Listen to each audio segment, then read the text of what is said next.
आणि ती मला खात्री लायक कळाली. मी नाव नाही सांगणार कारण समोरच्याच्या जीवनाचा प्रश्न आहे. त्यांनी जीवावर उद्धार होऊन सांगितलेलं आहे कारण तो फडणवीस साहेबांना देव मानतो. तरीही त्याची जात जागी झाली. तेव्हा मला असा विषय ठरला. म्हणलं ओके तर टेन्शनच नको घेऊ. मी खंबीर येऊ दे.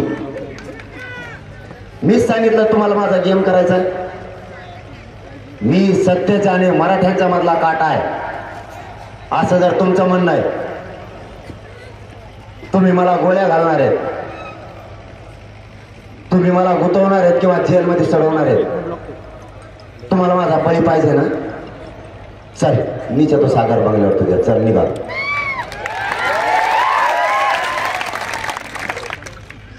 लगेच तिकडून मीडियात बैठ आली. या सागर बंगला शासकीय तुमचं स्वागत आहे. आणि मी 8 किलोमीटर गेलो कवडत लावून घेतली.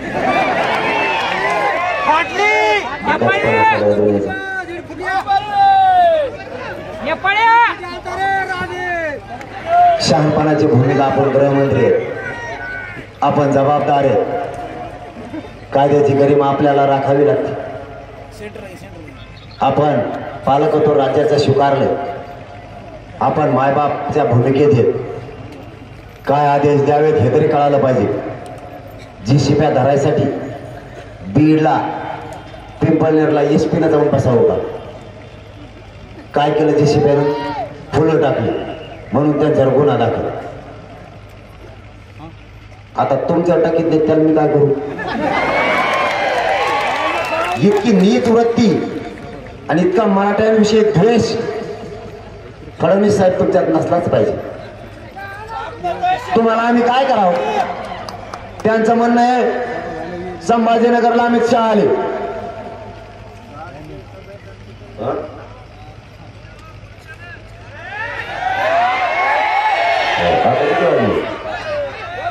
पाच मिनिटात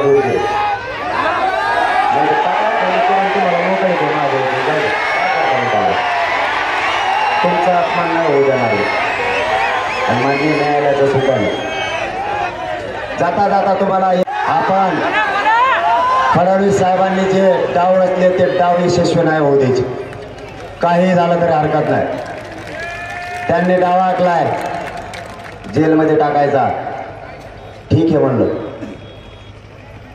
तुम्ही SITची चौकशी लावली तर करा. मी त्या SITची सुद्धा वाट बघतो. ती येत नाही. तुम्हाला आपला शब्द आहे. जीव जरी गेला ना 1 इंच सुद्धा माग हटणार नाही. आणि मी काय वाईट बोलणार नाही. फडणवीस साहेबांचं म्हणणं आहे आई बहिणीवर बोललोय. आई बहिणीवर बोललो माहित नाही मला कारण उपोषण आहे. उपोषणात चिडचिड होती. तुम्ही जरा 8 दिवस करून बघा मग तुम्हाला कळेल हवा कुंकुम कुंकुम निघत ती. मी उपोषणात झालंय असेल परंतु तुम्हाला जर एवढं लागलं आई बहिणीवरच तर माझ्या अंतरवालीतल्या आई बहिणीच्या डोके फोडले गेले. तिच्या तुम्हाला आई बहीण नाही दिसली का? आमच्या आई बहिणीच्या छातीत गोळ्या घातल्या त्याच्यात तुम्हाला आई बहीण नाही दिसली का? आमचे 350 पेक्षाही जास्त पोरांनी आत्महत्या केल्या.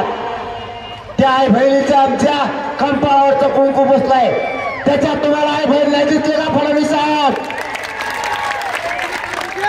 तुमची ती आई बहीण आणि आमच्या आई बहिणीला तुम्ही रस्त्यावरती गोळ्या घालणार.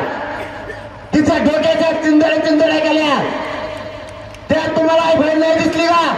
कोणतं राज्य चालवत आहे?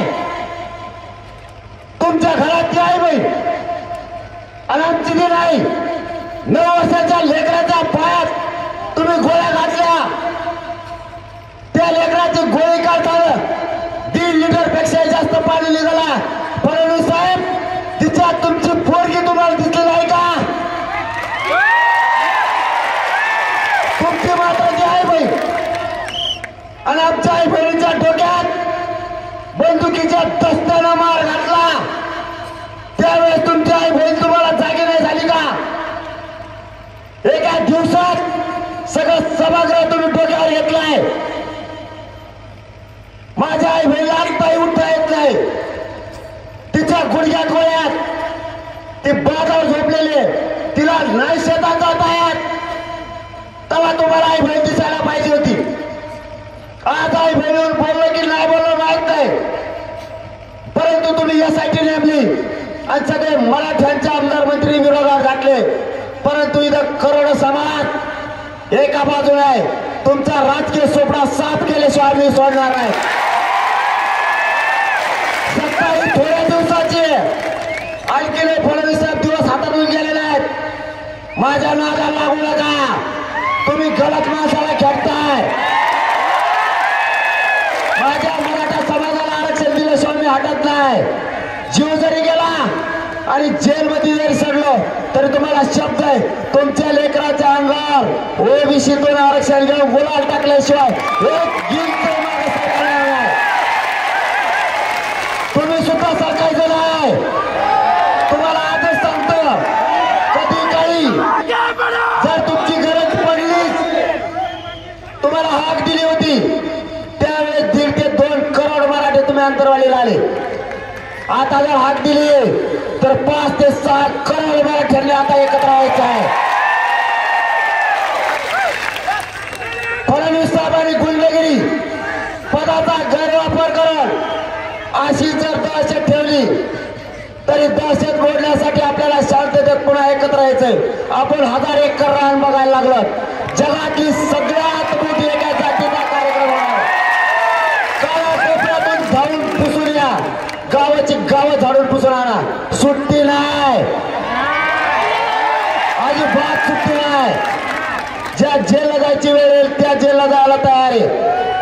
पण मराठ्यांची गद्दारी नाही करू शकत. तुम्हाला मी मायबाप मानलाय. मायबापाशी गद्दारी करणारी पैदास माझी नाही. आता आरक्षणच घ्यायचंय, त्याशिवाय सुट्टी नाही. सावध राहा, बेसावध राहू नका. सगळ्यांनी जागृती करा. जर अशी दडपशाही सुरू ठेवली तर आपला नाविलाज आहे. आपल्याला पुन्हा एकदा स्वतःच्या लेकरासाठी एकत्र यायचं. रात्र दिवस या मराठ्यांचे लेकर मोठे व्हावेत म्हणून जीव हातावर घेऊन येतोय. मरायला भेट नाही आणि भिणार सुद्धा नाही. तुमच्या ताकदीवर आणि बळावर लढतोय, लक्षात असू द्या. तुमच्या साथीच्या आशीर्वादाची गरज आहे.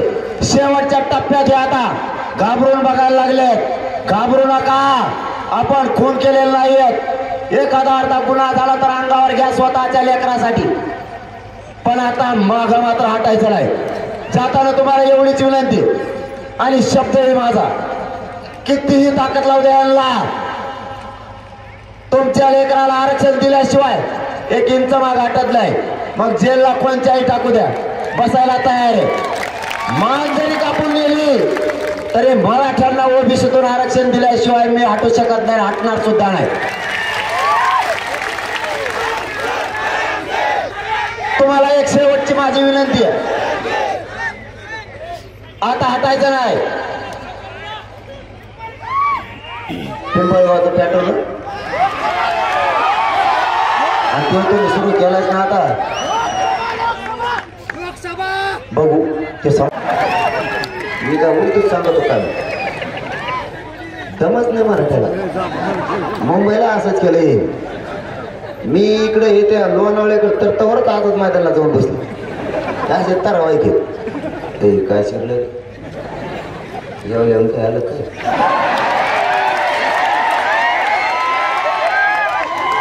आयला ते तर पुढे गेलं का 7-8 दिवस झाले ते सांग.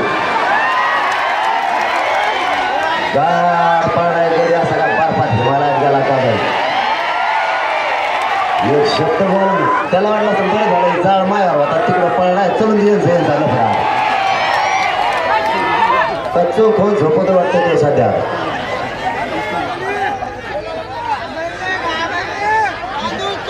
मराठा समाजाच्या न्यायासाठी मी संघर्ष करत राहणार आहे.